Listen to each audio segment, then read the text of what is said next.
Amigos, vamos lá abrir a nossa Bíblia, Daniel capítulo 1. Vamos começar uma nova série. Quem não trouxe a Bíblia e quiser acompanhar esse estudo conosco, basta erguer a mão e nós vamos fazer uma Bíblia chegar até você. Para quem não trouxe, tá? Basta erguer a mão. Daniel capítulo 1. E vamos começar essa série. Daniel tem 12 capítulos. Uma breve explanação aqui, bem rapidinha, a respeito de quem era Daniel, já que nós vamos estudar durante várias quartas-feiras a respeito do livro que ele escreveu, que está na Bíblia. Quem era Daniel? Daniel era um jovem judeu,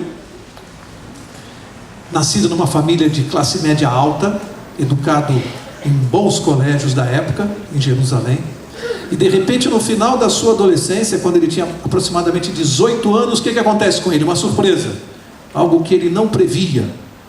Os exércitos de Nabucodonosor, Babilônia, invadem Jerusalém. Ele não contava com isso.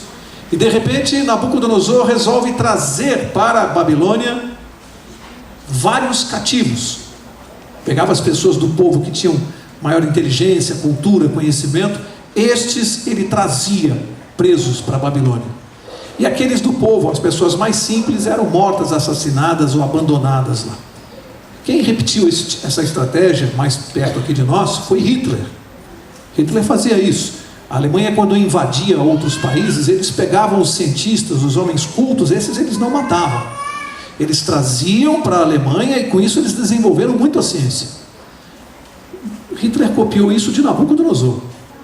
Ele foi o primeiro a fazer isso. Daniel era um jovem que já despontava na faculdade lá, onde ele estudava. Já chamava atenção, era considerado um rapaz muito inteligente. Ele veio então e foi trazido para a Babilônia por esse rei, por esse ditador, não é? Nabucodonosor.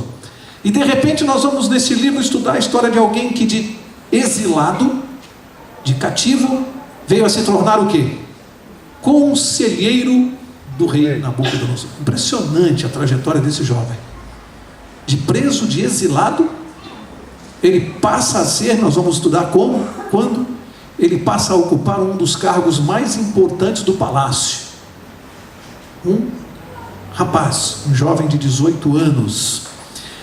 E como ele ocupou uma função muito importante nesse governo, se é que assim se pode chamar, ele tinha, segundo se depreende da Bíblia, funções assim na área internacional, seria um ministro de relações exteriores.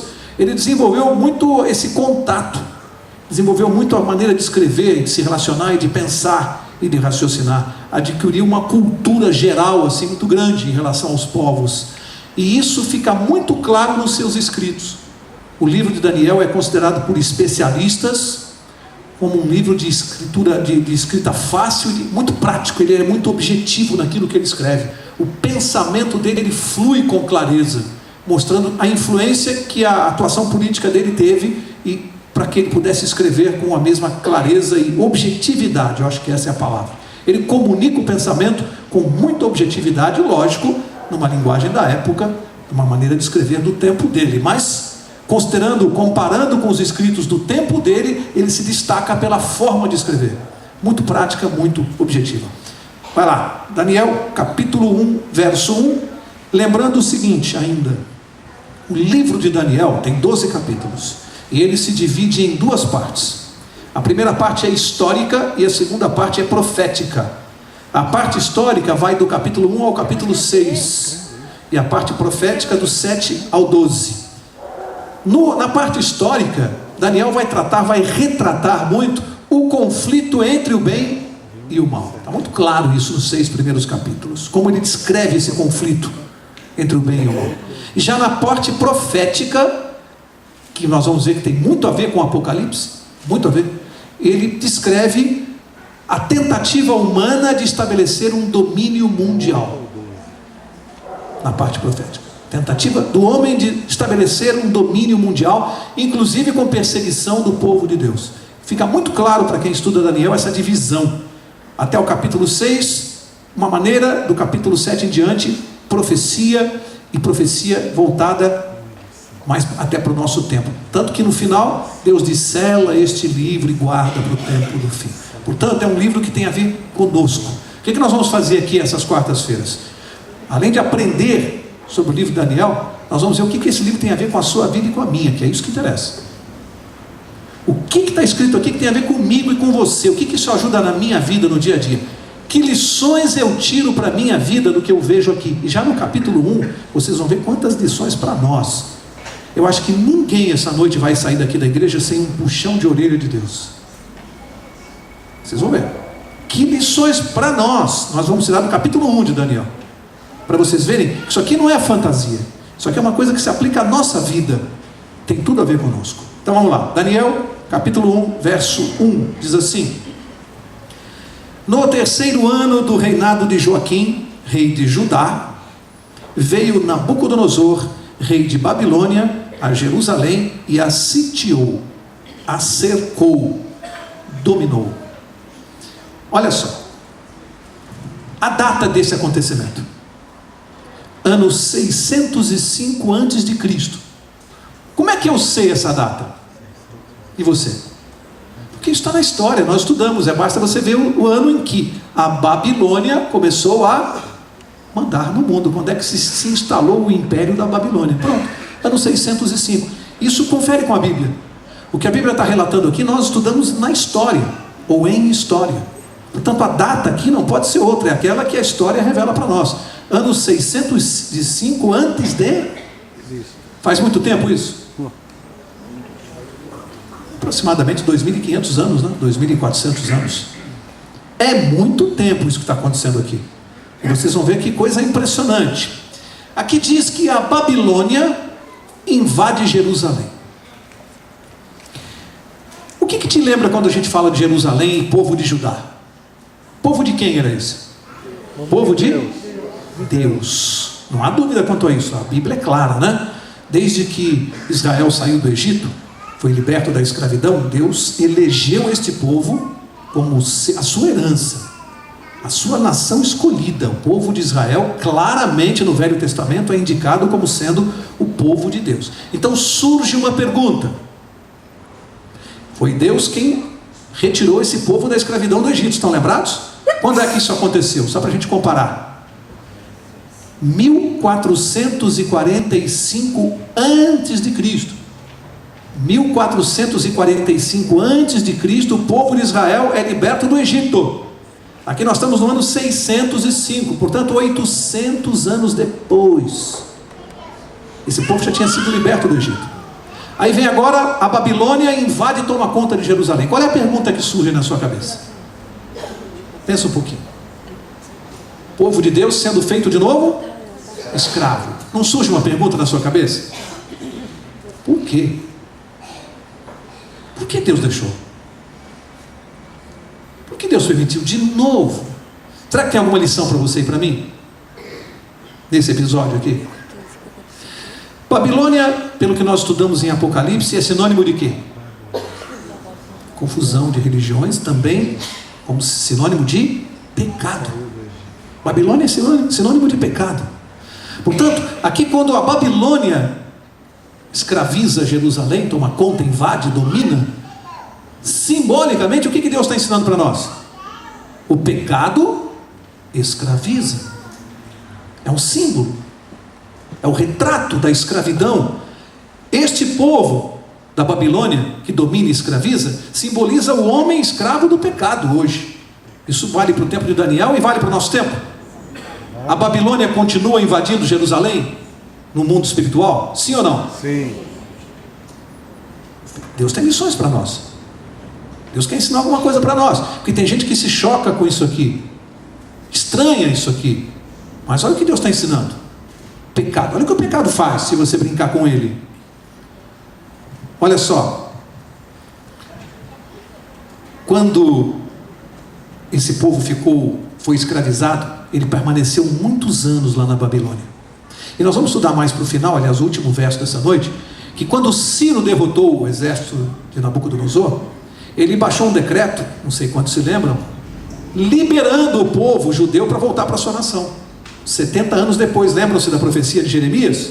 Quanto tempo o povo judeu ia ficar escravizado? 70 anos, exatamente quando veio Ciro, foi ele que libertou. Ele baixou um decreto que o povo de Israel poderia voltar para a sua terra. Vocês sabem que a maioria não voltou? A maioria não voltou, ficou na Babilônia. Por quê? Porque as pessoas se acomodam no pecado, se acostumam. O perigo de você brincar com o pecado é que o pecado pode fazer você se acostumar com ele. E aí quando vem a libertação, você prefere ficar onde você está, porque você já gostou de onde você está vivendo. E o povo ficou, grande parte não voltou para Jerusalém. Deus está mostrando uma lição para nós. A permanência na Babilônia significa aquele que é teimoso e persiste no pecado. Aquele que persiste, continua na Babilônia, por mais libertação que Deus mande.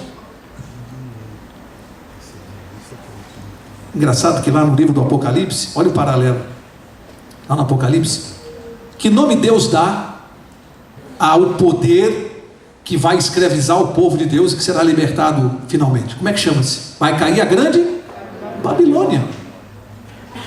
Por que vai cair a Babilônia? Babilônia já não caiu faz tempo? Que Babilônia é essa aqui? Apocalipse. É a Babilônia espiritual. Você percebe o paralelo entre Daniel e Apocalipse? Aqui a Babilônia real invadindo Jerusalém. Lá no Apocalipse, a Babilônia espiritual escravizando o povo de Deus. Olha o paralelo. É a Babilônia, lá em Apocalipse, que Jesus vai derrotar. Qual é o nosso grande adversário hoje? A Babilônia. E nós vamos ver aqui no livro de Daniel, como é que a Babilônia entra na minha vida e na sua. Como é que a Babilônia faz isso? Verso 2. O Senhor, olha esse verso. Para quem lê isso aqui desatentamente, vai se chocar. Olha esse verso. O Senhor entregou nas suas mãos, ou seja, nas mãos de Nabucodonosor, a Joaquim, rei de Judá, e uma parte dos utensílios da casa de Deus. E ele os levou para a terra de Sinear, para a casa do seu Deus, e pôs os utensílios na casa do tesouro do seu Deus. Para aqui. A Bíblia está dizendo que quem entregou o povo de Judá para Nabucodonosor?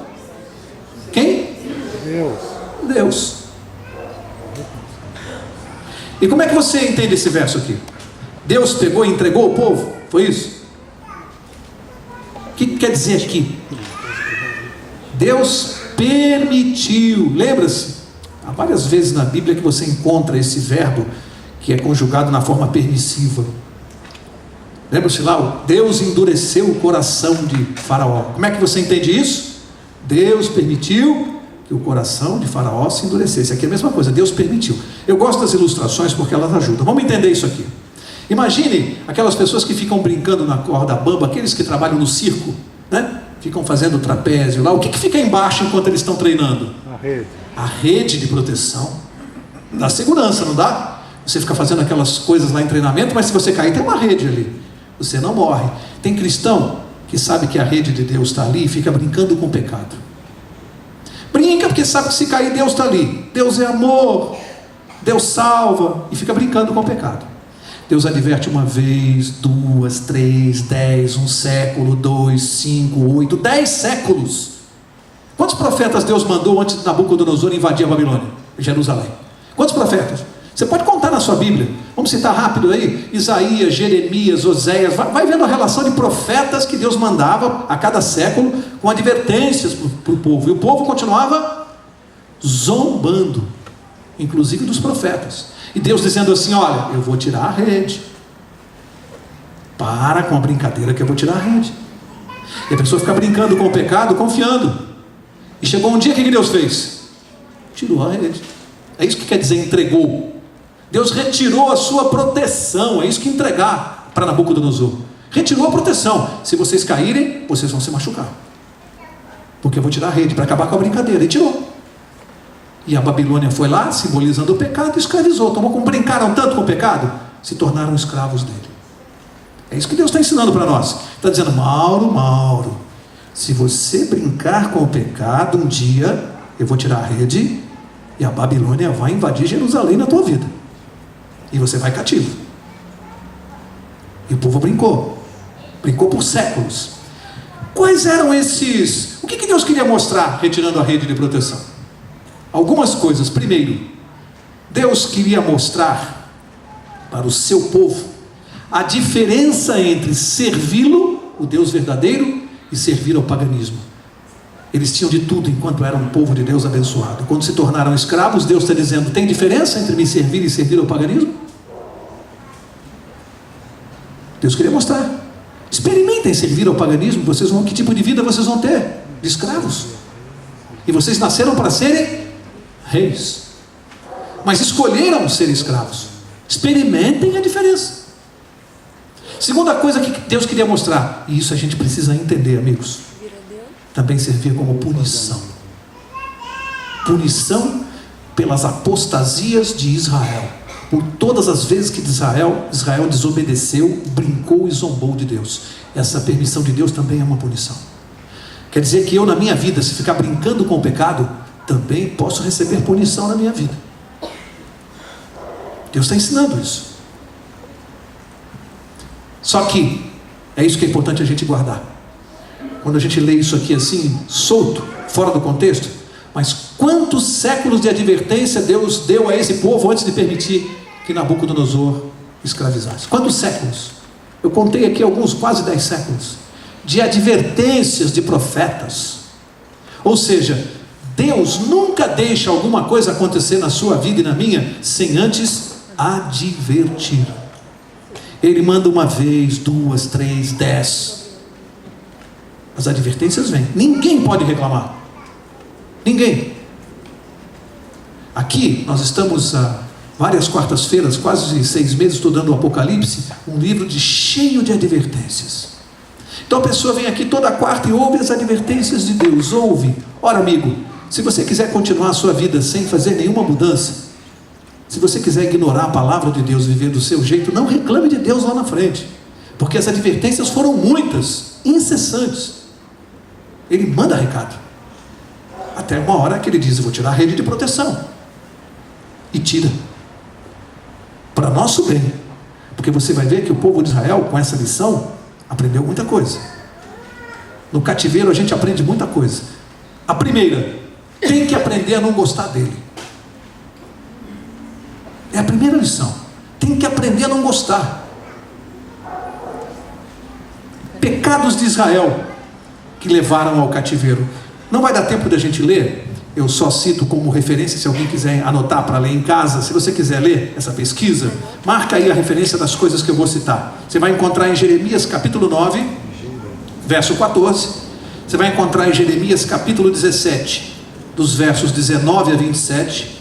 E você vai encontrar em Jeremias 22, de 1 a 5, e Jeremias capítulo 28. Quem quiser conferir, só anotar e você lê depois. É muita coisa, tem que ler em casa. Mas eu vou citar os pecados que Deus repreendeu o seu povo através dos profetas, que ele mencionou. Vamos ver se isso tem alguma coisa a ver comigo e com você. Vamos ver se esses pecados que causaram esse desastre, e que Deus advertiu tanto o povo, vamos ver se você se enquadra e eu. Tá lá, vamos lá, vou mencionar em ordem. Desonestidade. Você está vendo isso hoje no mundo? O povo de Israel estava sendo desonesto, e Deus repreendia. Injustiça para com os pobres. Você está vendo isso aqui no mundo? Exploração dos pobres. Israel já estava fazendo isso. Assassinatos, homicídios. Você tem visto isso no mundo hoje? O povo de Israel estava praticando homicídio, e Deus repreendendo. O povo de Deus fazendo isso aqui que eu estou lendo. Transgressão do sábado. Quantos profetas vocês viram advertindo o povo de Deus? Ezequiel, Isaías, Jeremias, advertindo contra a quebra desse mandamento. Você está vendo isso hoje? Tem gente que continua brincando com isso aqui. Depois vai dizer que Deus não avisou. Será que alguém aqui essa noite pode dizer que não recebeu advertências de Deus quanto à quebra do sábado? O povo de Israel recebeu advertências, continuou brincando. Outra advertência: perseguição aos verdadeiros profetas. Sabiam disso? Que o povo de Israel perseguia os profetas de Deus? E olha que coisa interessante que eu anotei aqui nesses versos que eu mencionei. Deus advertia contra os profetas que pregavam a prosperidade sem condenar o pecado. Você tem visto isso hoje aí nas religiões? Pastores pregando prosperidade, curas, bênçãos, sem condenação do pecado. Em outras palavras, sem pregar transformação de vida. Você já viu esse tipo de evangelho? Vem para Jesus, vem para cá, você vai ser abençoado, curado, você vai melhorar de emprego, nenhuma doença vai te atingir. Vem. Pode continuar com a sua cervejinha, com o seu cigarro, com a sua boate, com a sua amante, só vem para Jesus. Você está vendo esse evangelho sendo pregado aí? Vem para Jesus, pode continuar do jeito que você é, mas põe uma camiseta com o nome de Jesus, põe um decalque no seu carro de Jesus, dá um dízimo, dá oferta, pode ficar, a sua vida pode ficar como está. Deus condenava isso, já acontecia lá em Israel isso aqui, profetas da prosperidade sem condenar o pecado. Sabe aquele evangelho gostoso de ouvir? Só fala de Jesus, mas você pode fazer o que você quiser. É gostoso ouvir falar de Jesus. Você não precisa mudar a sua vida, só inclui Jesus na sua agenda. Deus condenou isso aqui. E a adoração a Baal, por último. E alguém pode perguntar, o que tem adoração a Baal conosco? Eu fui ver nesses versos, e você pode ler em casa, o que tinha a ver adoração a Baal. Sabe o que implicava a adoração a Baal? Práticas sexuais de adoração ao Deus Baal. Práticas sexuais do tipo homossexualismo como oferenda, sabia? Sexo bestial, sexo antes do casamento e fora do casamento. Tudo isso o povo de Israel estava fazendo e Deus condenando. Será que hoje evoluiu, mudou, então pode fazer? Aquilo que ele condenava naquela época, hoje pode. Sexo antes do casamento e fora do casamento. Pode fazer, né? O mundo está mais moderno. Deus é que não evoluiu. Isso era condenado. Lê lá em Jeremias. Deus condenando isso. Por todas essas razões, pelo povo não voltar atrás, Deus permitiu que a Babilônia tomasse conta. O pecado tomasse conta. Eu preciso andar mais rápido. Verso 3, de 3 a 6 agora. Diz assim: Então disse o rei a Aspenaz, chefe dos seus eunucos, que trouxesse algum dos filhos de Israel, da linhagem real e dos nobres, jovens em que não houvesse defeito algum, formosos de parecer e instruídos em toda a sabedoria, sábios em ciência e versados no conhecimento, e que tivessem habilidade para viver no palácio do rei, a fim de que fossem ensinados nas letras e na língua dos caldeus. O rei lhes determinou a ração de cada dia, da porção do manjar do rei e do vinho que ele bebia, e que assim fossem criados por 3 anos, para que no fim deles pudessem estar diante do rei.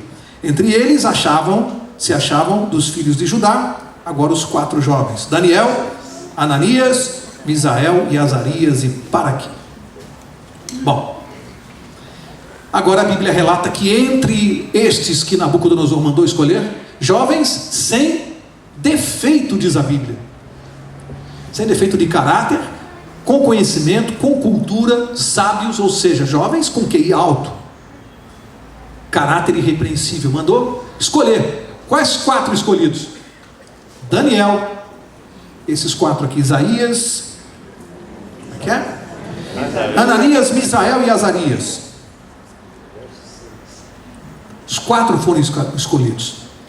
Olha só, Daniel foi escolhido, ele tinha 18 anos, guarda isso, um jovem adolescente, mas ele era diferente, muito diferente. E ele vai mostrar no que ele era diferente, porque surge para ele aqui, em primeiro lugar, era bom falar isso aqui, foi levado cativo, né? A gente fala assim, foi levado cativo de Jerusalém para a Babilônia. Alguém sabe mais ou menos a distância entre Jerusalém para a Babilônia? Alguém teria uma ideia? Distância, naquela época, sem avião, sem carro, sem ônibus, a pé. Vocês têm ideia? 1.500 quilômetros. 1.500 quilômetros de Jerusalém a Babilônia. Fizeram um cálculo aqui, um autor calculou quanto uma pessoa pode andar a pé num dia no deserto. Calcularam uma média de caminhada junto com os exércitos de Nabucodonosor de 25 quilômetros por dia. É o que um ser humano consegue suportar. Fazendo os cálculos, esta viagem durou aproximadamente 2 meses. Daniel andou de Jerusalém à Babilônia. 2 meses. a 25 quilômetros por dia. Lá no deserto, a primeira coisa que ele começou a avistar quando se aproximou de Jerusalém, lembra o que poderia ser? O que aparecia de longe lá em Jerusalém, na Babilônia, no deserto? A Torre de Babel. Foi uma das primeiras coisas que ele viu. A Torre de Babel. 2 meses andando a pé para chegar lá na Babilônia. Aí o que acontece?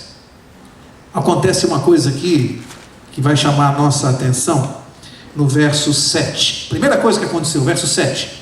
O chefe dos eunucos lhe expôs outros nomes, a saber, a Daniel o de Beltesazar, a Ananias o de Sadraque, a Misael o de Mesaque e Azarias o de Abdenego. Esses são os nomes que nós cristãos guardamos com mais facilidade, né? Os nomes que foram postos neles. Mas há um detalhe aqui que nós precisamos entender. Por que o eunuco fez isso? Quando você lê, era uma tradição entre os hebreus, quando eles colocavam nomes nos filhos, esses nomes tinham significados importantes, tem a ver com o caráter da pessoa. Para vocês terem uma ideia, o que é que o eunuco fez? Por que ele mudou o nome? Daniel significa Deus é o meu juiz. Significado do nome Daniel. Ananias quer dizer dom do Senhor. Misael, aquele que pertence a Deus. E Azarias, quem Jeová ajuda. O que você vê de comum nos 4 nomes? Deus. Chega na Babilônia, a primeira coisa que eles fizeram, muda o nome deles. É à toa isso? Você acha que é por acaso? Aí colocaram os 4 nomes que eu citei aqui. Alguém sabe o que significam esses 4 nomes dos caldeus? Divindades dos deuses pagãos. Tiraram o nome do Deus verdadeiro, o nome deles, e colocaram nomes de homenagem às divindades. Significa que ele andava com um nome que já era uma homenagem a um Deus pagão. E o que ele podia fazer? Mudaram o nome dele, ele não pode fazer nada. Mas ele fez algumas coisas sim. Olha só. O Nabucodonosor não obrigou os 4 jovens a abandonarem a sua fé e praticarem idolatria. Não consta na Bíblia que ele tenha feito isso. Mas qual é o perigo quando você está na Babilônia? O rei achava que gradativamente, gradualmente, a simples convivência deles com os costumes da idolatria, com os cultos pagãos, porque eles estavam ali, isso acontecia a todo momento, não que eles participassem. A simples convivência conseguiria fazer o que ele queria, que aos poucos eles esquecessem do seu próprio Deus, do culto ao seu Deus, e assimilassem os costumes do paganismo. O perigo quando nós começamos a conviver fora da igreja, com pessoas que têm hábitos não cristãos, e passamos a conviver com essas pessoas diretamente, constantemente, é que os costumes destas pessoas podem influenciar os nossos costumes cristãos, e possamos paulatinamente, não é de uma hora para outra, não é de um dia para o outro que isso acontece. Com o tempo, essa pessoa começa a assimilar. É uma má amizade, é uma música, é um local impróprio, é uma amizade imprópria, é uma conversa imprópria, e a pessoa vai se acostumando. Quando ela percebe, ela assimilou isso como natural, como normal. Isso está acontecendo conosco hoje, para aqueles que não descolam da televisão. Começam a receber tudo aquilo que não presta na sua mente, toda a influência negativa. Começam a assistir, eu dou um exemplo, é o tal do Big Brother. Se você ficar assistindo todo dia, você começa a achar que aquilo tudo é normal. E não é. E não pode ser. Mas se a pessoa não cuidar da sua própria mente, você começa a se acostumar com aquilo, como as novelas estão fazendo. A nossa juventude hoje se acostumar com o homossexualismo e achar normal. E isso se faz paulatinamente, isso não se faz de um dia para o outro. São preciso décadas para mudar o conceito moral de uma geração. Um monte de gente pedia assim para a gente, né? Me prova na Bíblia que Deus condena o uso do vinho. Bom, existem vários versos para quem quer enxergar, né? Para quem quer enxergar. Aqui claramente Daniel, um homem de Deus, não queria se contaminar com o quê? Com os alimentos do rei e com o seu vinho. Ele era um homem de Deus. Deus recriminava o uso do vinho como bebida alcoólica, sim ou não? Não aquele vinho que Jesus tomava, que era suco de uva puro. Mas o vinho com bebida alcoólica, Daniel disse: eu não quero, esse eu não quero. Eu não quero tomar. E nem com a comida do rei. E alguém poderá perguntar: o que tinha a ver a comida do rei? Um detalhe: é que parte da alimentação deles era oferecida aos ídolos. E naquele tempo havia uma conotação nisso. Não era uma coisa assim à toa: acabou, dá aqui para aquele ídolo. Não. Aquilo tinha um simbolismo muito forte. Quando você comia daquela comida, é como se participasse de um culto ao ídolo. Era uma homenagem que você prestava. Portanto, era uma maneira de você reverenciar aquele Deus. E Daniel, quando percebeu isso, o que ele disse? Eu não posso comer dessa comida. Eu não posso negar o meu Deus e reverenciar um outro Deus. Eu não posso tomar o vinho que vai afetar a mente que eu tenho, brilhante, límpida, lúcida. Eu não vou me entorpecer com isso, com essa porcaria. E aí, ele faz algo que é de admirar num jovem de 18 anos, hein? É preciso ter personalidade. Jovens que estão me ouvindo, aprendam com Daniel. Olha o que é ter personalidade, o que é ter caráter. Olha o que esse jovem fez. Verso 9: ora, Deus deu a Daniel graça e misericórdia diante do chefe dos eunucos. Quem que deu isso? Deus. Mas o chefe dos eunucos disse a Daniel: tenho medo do meu senhor e rei, que determinou a vossa comida e a vossa bebida, porque veria ele com vossos rostos mais tristes do que dos jovens que são iguais a vós. Assim poríeis em perigo a minha cabeça para com o rei. Então disse Daniel ao guarda, a quem o chefe dos eunucos havia constituído sobre Daniel, Ananias, Misael e Azarias. O que ele disse? Experimenta, peço-te, os teus servos 10 dias, fazendo que se nos deem legumes a comer e água a beber. Então se veja diante de ti o nosso parecer, e o parecer dos jovens que comem a porção do manjar do rei. E conforme vires, procedas para com os teus servos. Ele concordou com isto e os experimentou 10 dias. Ao fim dos 10 dias, apareceram os seus semblantes melhores. Eles estavam mais bem nutridos do que todos os jovens que comiam a porção do manjar do rei. Dessa sorte, o guarda tirou a porção do manjar deles e o vinho que deviam beber, e lhes dava o quê? Legumes. Olha só, amigos, isso aqui tem uma palavrinha: integridade em terra estranha. O que quer dizer isso, hein? Eu vou dizer uma coisa para vocês: é muito fácil ser cristão dentro da igreja. É fácil ser cristão aqui na quarta-feira, no sábado. É fácil. Nós recebemos uma influência aqui, benéfica, uns dos outros. Agora, como é que nos comportamos em terra estranha, quando nós estamos na Babilônia? Do escritório, da vizinhança, com os amigos. Babilônia. Como você se comporta quando um amigo te oferece um copo de cerveja e diz que você é careta se não tomar? Vocês jovens. Quando você se comporta quando um amigo disser que se você não tomar vinho, você é bobo, que isso é uma besteira. Esse jovem tinha integridade de caráter em terra estranha. Manteve o seu caráter, a sua formação. O mundo não o contaminava. Ele contaminava o mundo. Ele contaminava o mundo. E não se deixava contaminar. Ele foi firme. Tinha uma decisão firme, já tomada. Amigos, eu vou dizer uma coisa. Eu li um relato, lendo um livro essa semana, interessante, de um pastor que, conversando com uma jovem, ela fazendo faculdade, e para não perder ano da faculdade, ela fazia exames e provas aos sábados.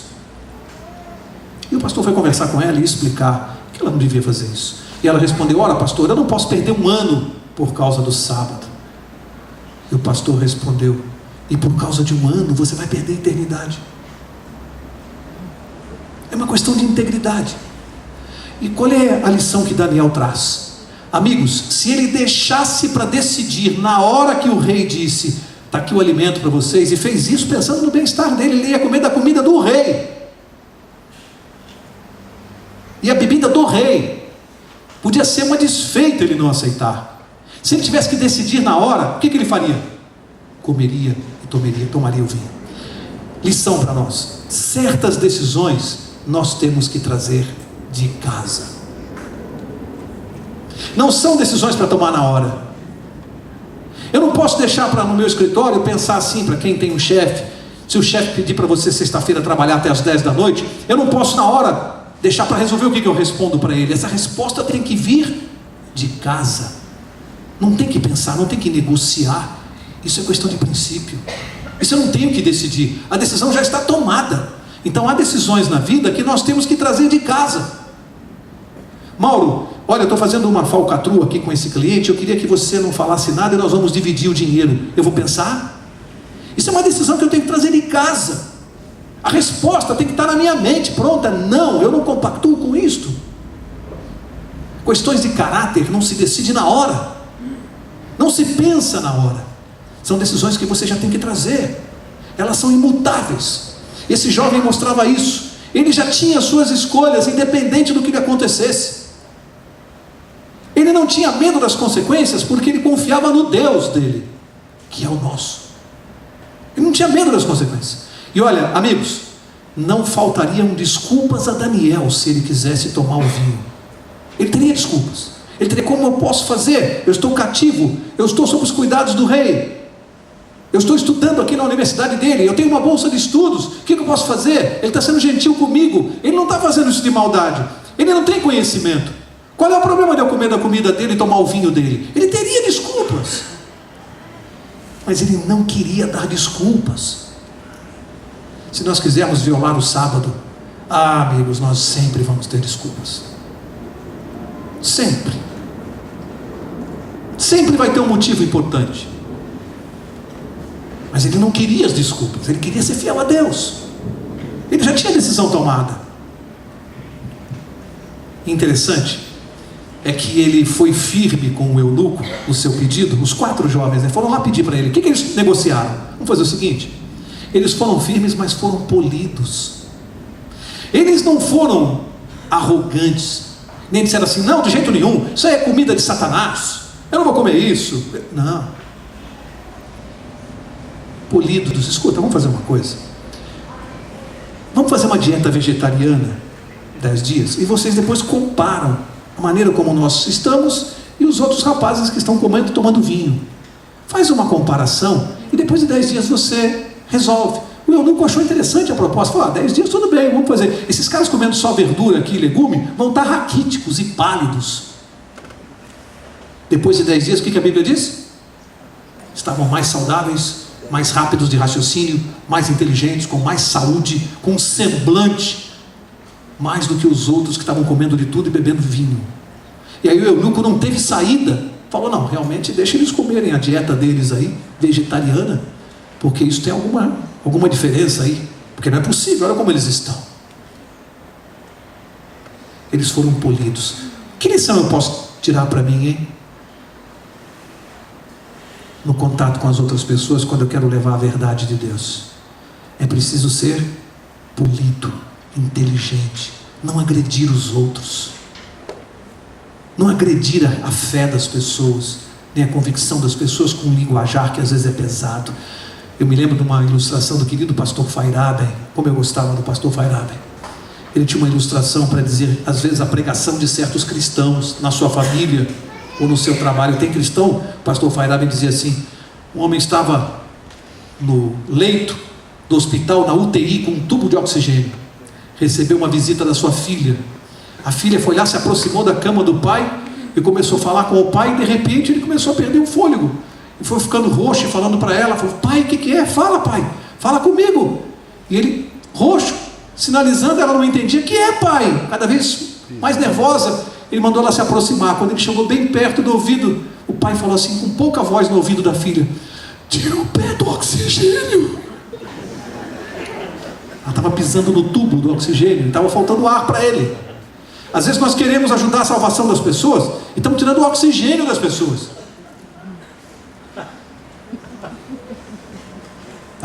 Às vezes a gente está pisando no oxigênio. Tem que ser polido como Daniel, para mostrar um Deus de amor. A gente tem que pegar o evangelho com amor, respeitando as diferenças, respeitando a maneira de pensar dos outros, entendendo que às vezes os outros não conseguem ver como nós vemos, e é preciso ter paciência, e é preciso confiar no trabalho do Espírito Santo. É Ele que faz o trabalho. Não adianta pisar no tubo de oxigênio dos outros. Isso sufoca. Ninguém se converte sufocado. Vamos seguir, verso 17. Ora, a estes 4 jovens Deus deu o conhecimento e a inteligência em toda cultura e sabedoria. E Daniel tornou-se entendido em todas as visões e em todos os sonhos. Ao fim dos dias, depois dos quais o rei tinha dito que os trouxessem, o chefe dos eunucos os apresentou diante de Nabucodonosor. Vejam só, o rei falou com eles, e entre todos eles não foram achados outros tais como Daniel, Ananias, Misael e Azarias. Por isso permaneceram diante do rei. Em toda a matéria de sabedoria e de inteligência, sobre o que o rei lhes fez perguntas, achou-os 10 vezes mais doutos do que todos os magos e encantadores que havia em todo o seu reino. Para quê? O rei mandou chamar, depois do prazo que ele deu, mandou chamar todos os jovens, não eram só os 4, todos para uma sabatina. Afinal, era um concurso público. Qual era o cargo aqui? De ministro do rei, para trabalhar no palácio, amigo. Era um concurso público, para ganhar bem. E todo mundo foi lá, e o próprio rei pessoalmente foi fazendo uma entrevista com aqueles jovens, e disse que não achou em todo o reinado da Babilônia ninguém igual aos 4. Qual foi a nota que eles tiraram na avaliação? 10 vezes superior à avaliação dos demais. Não tinham vinho na cabeça? Não comiam porcaria? Olha, eu quero me penitenciar com vocês e dizer que eu estou pregando aqui para mim mesmo, porque eu às vezes também piso na bola aqui, não no vinho, porque eu nunca bebi, muito antes de ser adventista, eu nunca botei uma gota de álcool na boca, então posso falar tranquilamente. Mas na alimentação, às vezes a gente come porcaria, come o que não presta, e faz diferença. A gente perde lucidez e atrapalha o trabalho do Espírito Santo. Atrapalha. A alimentação tem tudo a ver com a vida espiritual, embora tenha gente que acha que não tem nada a ver. Aí vem aqui e alguém acha que isso aqui está na Bíblia à toa, isso aqui é brincadeira. Deus está querendo dizer o que para nós? Está querendo dizer assim, ó, a alimentação tem a ver com o seu crescimento, com a sua espiritualidade, com a sua cultura, com tudo.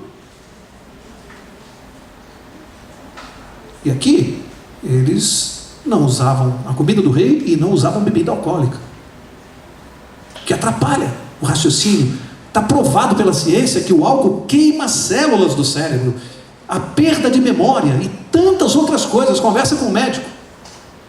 E de repente aparecem os 4 e ninguém no reino conseguiu chegar perto deles. É óbvio, amigos, é óbvio que não foi só por causa da alimentação.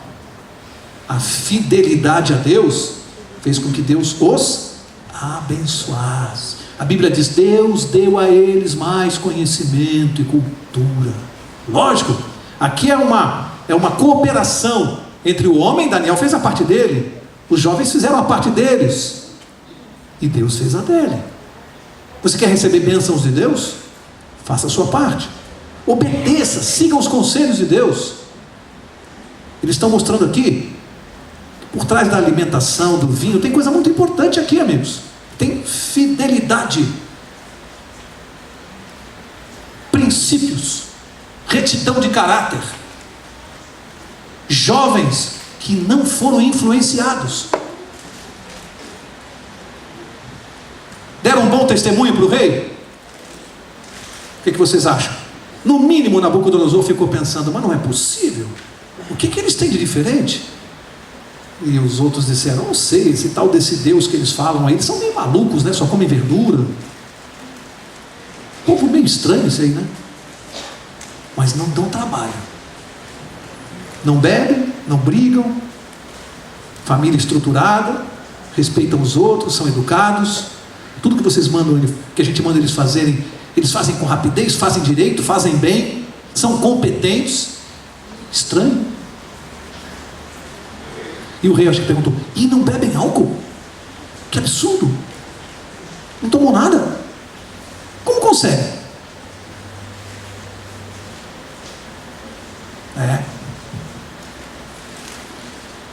Qual foi a recompensa de Deus para esses jovens fiéis? Passaram a trabalhar no palácio, receberam uma promoção, conseguiram o cargo. Profissionalmente, o que eu posso aplicar isso para mim, ou vocês jovens que estão me ouvindo? O que você tira do que você aprendeu essa noite aqui? Você que está disputando um lugar na sociedade, você que quer desenvolver a sua profissão, você que está saindo da faculdade, o que você aprende aqui? Vale a pena servir a Deus e ser fiel? Você vai encontrar o seu lugar no palácio. Você vai crescer profissionalmente.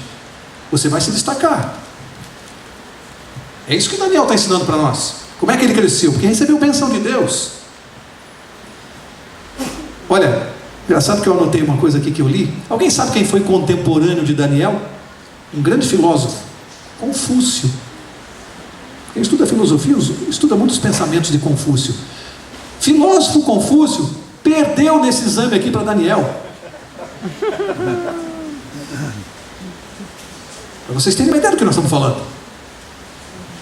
Filósofo, homenageado pelos homens, grande pensador e filósofo. O Danielzinho lá tomou o lugar dele no palácio. Ficou com o emprego. Olha, será que no mundo que nós vivemos hoje, será que dá para ser igual a Daniel? Jovens e para nós todos, será que dá para ser? Vivemos numa cidade grande como essa, onde a tentação é muito forte, eu admito, onde a sensualidade está em tudo quanto é lugar. Para o jovem, então, a pressão é muito forte, a gente tem que entender isso. E às vezes nós mais velhos somos um pouco carrascos com os jovens, né? Deixamos de entender que às vezes a pressão para o jovem é muito forte no mundo que eles vivem. Muito forte. Eu costumo dizer que Satanás, ele tem uma tentação personalizada, ele não perde tempo. Quantas vezes eu já falei isso aqui? A tentação, quando ela sai da fábrica, ela já tem um rótulo, ela já sai com o seu nome, seu endereço, seu CPF, vai direto para a sua residência e para a minha. Ou seja, Satanás não perde tempo. Eu, Mauro Braga, não bebo. Nunca gostei de bebida alcoólica. Vocês acham que ele vai perder tempo em me tentar com bebida alcoólica? Não vai perder o tempo dele. Ele sabe que não. Jogo, nunca joguei, não gosto de jogo. E uma série de outras coisas aí, ele não vai me tentar por aí. Eu brinco, né, pastor? Minha tentação, quando sai da fábrica, ela já sai de saia. Ele sabe?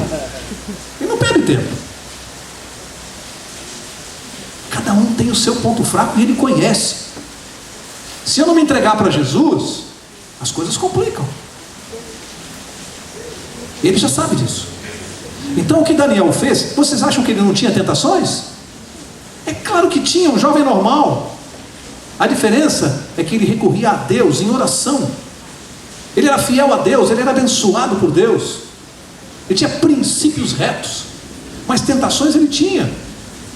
Então qual é a lição para nós hoje? Temos que nos apegar ao Deus de Daniel. É o mesmo. Nós temos que usar como Daniel, usar de todos os recursos que Deus coloca à nossa disposição.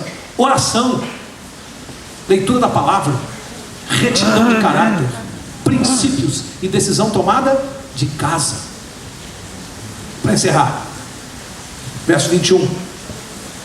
E Daniel permaneceu ali, em Babilônia, até o primeiro ano do rei Ciro. Tem uma data aqui, primeiro ano do rei Ciro, da Pérsia, né, que derrotou a Babilônia, os Medo-Persas. É o ano 538 a.C. Quando, se você fizer as contas, vai dar exatamente os aproximadamente 70 anos do cativeiro. Ou seja, foi Ciro exatamente que cumpriu a profecia de Jeremias 29:10. Ciro. Foi ele que expediu o decreto determinando que os judeus poderiam voltar para sua pátria, Jerusalém, e que a grande parte não foi porque estava acostumada com a Babilônia. Daniel não consta que tenha voltado, mas por outra razão. Ele tinha a esta altura aqui cerca de 89 anos. Estava muito velhinho para voltar para a Babilônia, provavelmente não aguentasse a viagem. O motivo dele era diferente. Ele era muito velho, Daniel. Não se tem registro que ele tenha voltado para a Babilônia. Conclusão. Abra sua Bíblia para nós encerrarmos em Deuteronômio capítulo 6. E aqui vai um recado de Deus para os pais. Nós que somos pais. Eu também sou pai. Pai que está me ouvindo essa noite, leia isso aqui, que ajuda a entender um pouco de Daniel. Se nós queremos que os nossos filhos sejam Daniéis, olha o conselho de Deus, Deuteronômio 6, verso 4. Deus dizendo assim: Ouve, ó Israel, o Senhor nosso Deus é o único Senhor. Amarás o Senhor teu Deus de todo o teu coração, de toda a tua alma e de toda a tua força. Estas palavras que hoje te ordeno estarão no teu coração. Tu as inculcarás a teus filhos, e delas falarás assentado em tua casa, andando pelo caminho, deitando-te e levantando-te. Qual é o conselho de Deus para nós pais? Para os nossos filhos? Desde pequeno nós temos que falar de Deus para eles. E quando nos levantamos, quando nos deitamos, quando almoçamos, quando jantamos, em todos os momentos os nossos filhos têm que ouvir falar de Deus. É o único jeito de você fazer um Daniel. Daniel não se faz do dia para a noite. Daniel é fruto de uma educação, de um lar cristão. É fruto de alguém que foi educado na palavra de Deus, que recebeu caráter em casa, não na Babilônia. Os princípios dele ele aprendeu no lar, aprendeu na palavra de Deus. Os pais não podem negligenciar nesse ponto. Jovens, para terem um comportamento igual ao de Daniel, têm que ser formados no lar. E hoje parece que nós não temos muito tempo para fazer isso que está aqui. Falar de Deus de manhã, de tarde, de noite para as nossas crianças. Instrução espiritual, educação espiritual é tão importante ou mais do que a educação da escola. Eu queria encerrar uma história. É uma fantasia, tá? É uma parábola, não tem fundamento bíblico nenhum, tá? É uma fantasia para a gente tirar uma lição espiritual. O sujeito morreu, foi para o céu. Fantasia, tá? Chegou lá, aquela história, né? São Pedro foi lá para receber, uma fantasia, tá? Não tem nenhum fundamento bíblico isso aqui. Não existe isso, né? É uma alegoria. Chegou lá, queria entrar no céu, e São Pedro disse para ele assim: não, peraí, não é tão simples assim não. Aqui nós temos regras. Funciona da seguinte maneira: você vai passar 24 horas no inferno, vai descer, tomar o elevador, descer, vai ficar no inferno. Depois, se você não gostar, você passa 24 horas aqui no céu, e depois você decide onde você vai morar a eternidade. O cara tinha sido político aqui na terra e tudo, já tinha a resposta rápida, falou: não precisa fazer esse teste comigo não. Não precisa fazer esse teste não, eu já prefiro ficar aqui no céu direto. Bem político, né? São Pedro falou: não, mas não é assim, vamos seguir as regras. Você vai tomar o elevador, vai descer 24 horas lá no inferno, depois você passa 24 horas aqui, e só depois você vai tomar a sua decisão. Aí ele disse para São Pedro: tá bom, o senhor quer assim, mas a decisão para mim já está tomada. Tá bom, então o senhor toma o elevador e desce. Ele tomou o elevador e desceu, chegou no inferno, né? Abriu a porta, estava lá Satanás. O recebeu de smoking, bem vestido, falou: pois não, vamos entrando, muito educado, gentil, né? Por favor, como é bom vê-lo aqui, depois de tanta companhia lá na terra, como estão amigos, é bom, o senhor pode entrar. Ele entrou, estava lá o campo de golfe, aquelas mansões. Aí ele viu lá no campo de golfe os amigos dele, né? Tinha senador, tinha deputado, tinha um monte de gente lá, jogando golfe, tomando uísque, comendo caviar. E ele já se enturmou, né? E aí, como é que vai? Tá, abraçou, começou a conversar, achou a conversa muito alegre, falou: puxa vida, mas não sabia que era assim aqui, rapaz. Que coisa interessante. Passou um dia maravilhoso com os amigos lá no inferno. No final do dia, botaram ele no elevador, mandaram ele subir. Chegou lá no céu, São Pedro recebeu. Aí ele foi entrando, viu lá os anjos conversando, aquela paz, aquela tranquilidade. Não tinha nenhum amigo no céu. Como eu vou conversar aqui? Não conheço ninguém. Ficou ali, vendo aquela paz, aquela santidade. As horas foram passando, chegou no fim do dia, São Pedro se aproximou dele e falou assim: agora, o senhor já pode escolher. Ele falou: o senhor sabe de uma coisa? Eu me surpreendi com o inferno. Eu tinha uma outra noção do inferno. Tinha uma outra visão. A coisa não é tão feia quanto se pinta. Além do que, o senhor não vai levar a mal, né? São Pedro falou: não, de jeito nenhum, o senhor não vai levar a mal. É que os meus amigos estão todos lá tem a comida que eu gosto, tem meu uísque, tem o campo de golfe, tem... O senhor não vai levar a mal? Não vou levar, só que o senhor sabe, é uma decisão para a eternidade. Não, mas tudo bem, é que meus amigos estão todos lá, eu tinha uma outra noção. Tudo bem, o senhor pode voltar, mas é para sempre, é para a eternidade. Se despediu de São Pedro, entrou no elevador. Desceu. Quando chegou lá, abriu a porta, aquele labareda de fogo, os campos todos destruídos, os amigos dele que nem maltrapilhos, todos rasgados, gemendo de dor, aquelas feridas no corpo. Ele parou na porta do elevador, assustado assim. Na hora que ele ia voltar, Satanás segurou ele pelo braço: vamos chegando, vamos entrando, fica à vontade aí. Aí ele falou: não, peraí. Ele falou: não, fica à vontade, vamos entrando. Ele falou: não, peraí, não estou entendendo nada. Estive aqui ontem, meus amigos estavam aí alegres. Cadê o campo de golfe? Cadê a piscina, o campo de futebol?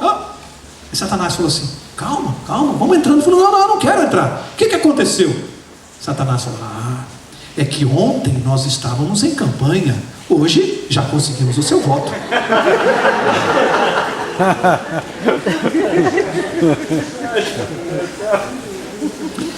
O que eu tiro de lição para a minha vida nessa brincadeira? Essa piada? Qual é a lição, amigos? A lição é que o pecado nunca se mostra como ele é. No princípio ele parece gostoso, ele parece agradável, ele parece que faz a gente feliz. O pecado nunca mostra a sua cara exatamente como ele é. Satanás, ele sempre quer nos enganar. No princípio ele só mostra coisas agradáveis do pecado. Ele conhece a nossa natureza, conhece o nosso ponto fraco, conhece as nossas fraquezas. Mas depois ele esconde da gente no primeiro momento o pecado exatamente como ele é. Mas um dia você vai ter que ver o pecado como ele é. E é isso que Deus falou para o povo de Israel tantos séculos: vocês não conseguem ver o pecado como ele é. E nós hoje ainda às vezes temos dificuldades de ver o pecado como ele é. Babilônia não é lugar para nós. Traz muita dor, muito sofrimento, muita tristeza. O preço é muito caro. O que Satanás quer é só o nosso voto para mostrar a verdade. Só está esperando o voto. Que Deus nos ajude. Que a lição de hoje de Daniel sirva para a nossa vida, para mostrar que integridade e caráter são abençoadas por Deus. Ninguém vai morar na eternidade desrespeitando os princípios do céu. E que Babilônia não é lugar para nós, porque nós corremos o risco de gostar, de nos acostumarmos com a mediocridade do pecado. A advertência de Deus para cada um de nós é: para quem ainda está aqui ouvindo essa noite essa mensagem e está pensando assim: puxa vida, eu acho que eu estou andando pela Babilônia. Tem salvação, tem solução. Porque o que Deus fez com esse povo de Israel? Qual é a promessa? A terra prometida. E para nós, qual é a mesma promessa? É a terra prometida, é a Nova Jerusalém. O plano de Deus para nós é outro lugar. É só confiar nele. Eu vou pedir ao pastor agora para orar por nós. Quarta-feira que vem, Daniel capítulo 2. Não perca. Não perca. Eu considero o melhor capítulo da Bíblia para se trazer uma visita à igreja. Minha opinião. É o capítulo mais forte para falar para alguém que não confia na Bíblia, que não acredita na Bíblia. É o capítulo 2 de Daniel. Não perca e aproveite para trazer o seu amigo. O pastor vai orar por todos nós agora.